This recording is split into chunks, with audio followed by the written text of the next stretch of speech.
ఇగో ఇలా కార్తీక పుణ్యం కదా, మా ఊళ్ళో మస్తు మంది వాయినాలు ఇస్తారు. అక్క పసుబొట్టుకు రాయే పసుబొట్టు ఇస్తున్నా అని అంటారు.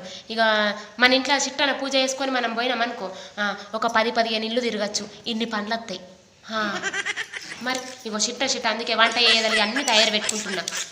వంట వేసేసి పోయిందనుకో ఇక బారగాని ఒకటి కానీ వాయినాలు ఇస్తారు కదా, అన్ని ఇల్లు తిరిగేసేస్తా. మరి ఒక గుల్లెడు పండ్లు జమ వేసుకున్నాను అనుకో వారం పొడుగా తినచ్చు. మరి ముందే పండ్లు కొందామంటే ధైర్యం అయితే లేదు, పుట్టెడు పిరమైన గిట్లా ఛాన్స్ దొరికినప్పుడే అన్నిళ్ళు తిరిగినామనుకో గిన్నె పండ్లు జమ వేసుకోవచ్చు.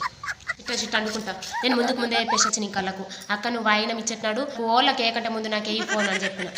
మరి అలా 5గురికి ఇచ్చేది తెల్లది, 9 మందికి ఇచ్చేది తెల్లది, 11 మందికి ఇచ్చేది తెల్లది.